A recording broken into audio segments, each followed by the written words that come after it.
What's going on, guys? Welcome to my channel here at Cryptocurrency Australia, and in today's video we're going to take a look at 3 countries that are holding large amounts of Bitcoin. Now, as we see the prices of Bitcoin go up, it makes sense that more and more countries might actually start to get interested in either mining Bitcoin or buying Bitcoin. But what you may not know is that some countries have come into huge amounts of Bitcoin through other means. And in today's video, we're going to go into those 3 countries and how much Bitcoin they have, what it was worth at the time they got it, and what it is actually worth today. But first of all, a quick mention from our sponsor. Now, today's sponsor is a company called Paxville. Now, Paxville have actually been around in the crypto space for a long time. And what they are is a decentralized peer-to-peer marketplace that allows both buyers and sellers to trade with one another using a variety of different payment methods. So Paxville is essentially a peer-to-peer marketplace for buying and selling Bitcoin. Now, these guys have been around since 2015 and incredibly have processed over $1 billion in Bitcoin trading volume since they first became established. And as you can see, the platform has become more and more popular over time. So what Paxville does is it acts as a facilitator and an escrow, allowing people to buy and sell Bitcoin to one another using a variety of different payment methods. Now, what is the most amazing about Paxville is the sheer number of payment methods they have. So they have over 300 different payment methods. And where the brilliance lies with Paxville is the amount of gift cards that they actually accept. So of the 300 payment methods that they actually offer, you can use gift cards to PayPal, to cryptocurrencies, to normal bank transfers. So if you've gotten a gift card for birthday or for Christmas that you're looking to offload, maybe you don't want to buy something, but you'd rather put that into Bitcoin, well, Paxville is the place that you can do it. The other brilliant thing about Paxville is the ability to become a vendor. So vendors that offer Bitcoin payments are people that actually provide the facilities for people to buy Bitcoin using the platform. Now, vendors actually are rated using a system ensuring the buyer knows exactly who they're dealing with and can see an actual track record of that particular vendor's performance. So entering into a trade with a vendor also actually brings up a live chat with them so they can help to guide you through the sale process with them easily. So Paxville is a brilliant platform, again, allowing this peer-to-peer trade and is a fantastic alternative to using more traditional exchanges. So if you guys are interested in checking out Paxville, there'll be a link down in the description where you can do so. Now, on to the video.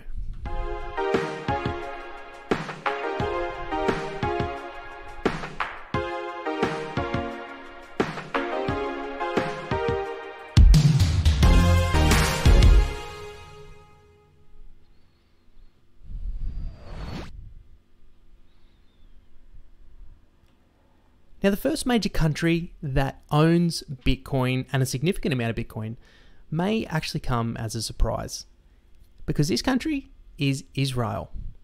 Now, back in May 2018, the Israeli police conducted a raid and got their hands on over 1,000 Bitcoin. Now, a Hebron resident named Halmi Git was said to be charged for laundering $8.5 million worth of Bitcoin, which was a total of around 1,071 Bitcoin. The state attorney's office's cyber division filed an indictment against Git. Now, Halmi Git allegedly used over 800 different credit cards. This was the method he was using to conduct this money laundering. So Git was able to charge close to 300,000 per stolen credit card, managing to get away with as much as 1.5 million with one. From the 800 credit cards stolen, Git succeeded to execute 20,000 transactions, even if not all of them were successful. The Hebron resident is guilty of breaking Israel's computer and money laundering law. Now, the way he did this is he used Bitcoin Wallet. So as we can see here, according to the state attorney's office, Git demanded all payments to be done via Bitcoin, thus making it harder to be found. He would then make countless Bitcoin transactions between different wallets to try and hide his tracks. He also removed his name from all his assets and replaced it with relatives, probably anticipating his eventual fate.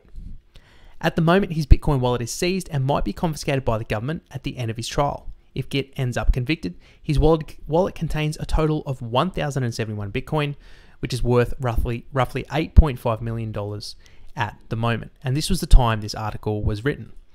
Well, that Bitcoin now that is in the possession of the Israeli government is currently worth $8.6 million.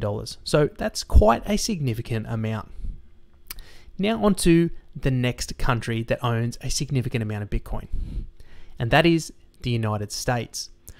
So back when Silk Road, which is the decentralized marketplace that listed essentially a lot of narcotics and a lot of illicit substances, they got cracked down in 2013 and 2014, and the FBI seized $48 million worth of Bitcoin at the time.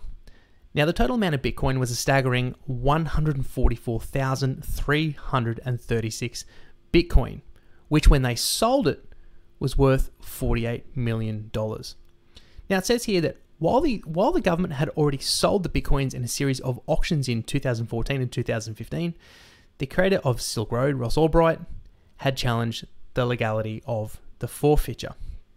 The $48.2 million total proceeds means the government sold the Bitcoins for an average of $334. In retrospect, the sale appears to be a matter of bad timing for the government.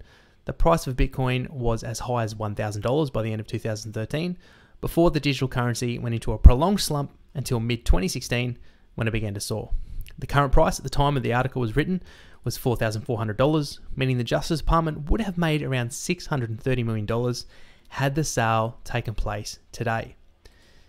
Now, we know that the person that actually bought these Bitcoins was actually Tim Draper. And Tim Draper bought a series of these Bitcoins in an auction. He bought up to $30,000, and I'm not sure who else bought those Bitcoins. But these 144,336 Bitcoin at the present moment would be worth around $80 million.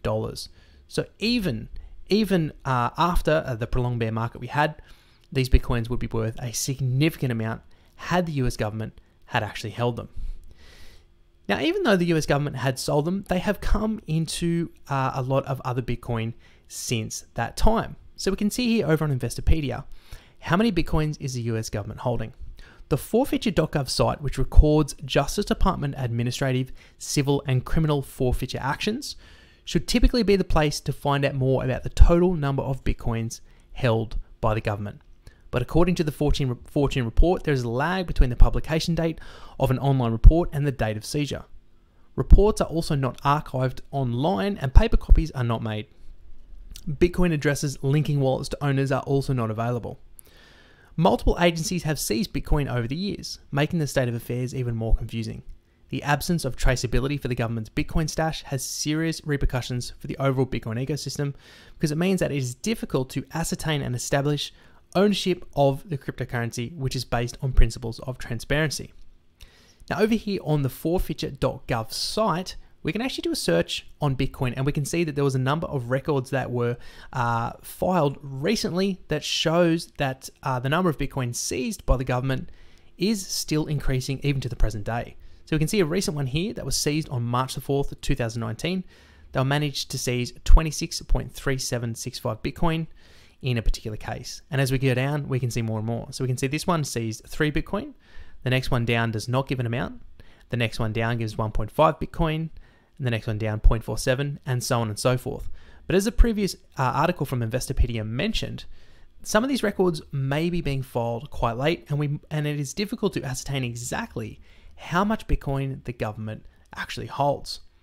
Blocktown Capital estimate the amount of Bitcoin the US government holds to be around around 10,000 Bitcoin. And if that Bitcoin was to hit $250,000 one day, this would be worth around $2.5 billion. But again, this is just an estimate. Now on to the next government that holds significant amounts of Bitcoin, and that is Bulgaria. Now, Bulgaria is now unbelievably the second largest Bitcoin owner in the entire world. So in recent news, Bulgaria came up as the country holding the second largest amount of Bitcoins in the world. The surprising statistics relate to the fact that the Bulgarian government owns at least 213,000 Bitcoins. At the current rates, at the time this article was written, the value of those Bitcoins is over $804 million US dollars. If accessed and converted, the Bulgarian Bitcoin wallet would be good to cover a large portion of the country's GDP. And I believe I read somewhere that this amount of Bitcoins is worth 25% of the entire country's national debt. The Bulgarian government came into possession of the significant treasure after Bulgarian law enforcement authorities seized the Bitcoins during an operation related to identifying cyber crimes committed by an international group of hackers. The largest amount of Bitcoins on the globe belongs to the person who created Bitcoin, hiding behind the name Satoshi Nakamoto. It remains unclear what is the destiny of the Bitcoins owned by Bulgaria. The Bulgarian government may decide to auction the Bitcoins, as it is often done in the US, or use them for another purpose. Now, at the current price of Bitcoin, which has been sitting around 8,000 US dollars, the Bulgarian government's Bitcoin holdings are currently worth an estimated $1.7 billion. So this is no number to laugh about. This is a significant amount of money. And if Bitcoin continues to appreciate, this amount of holdings could be worth more and more and more in the future.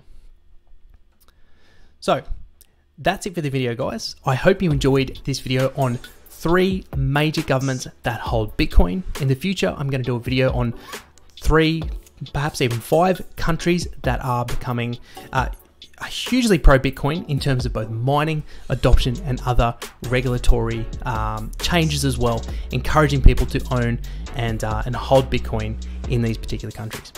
If you like this video, feel free to give us a like. We really appreciate it. And if you like the content and you want to see more, then don't forget to subscribe as well. My name's Bo. Thanks for watching, and I'll see you in the next one. Cheers.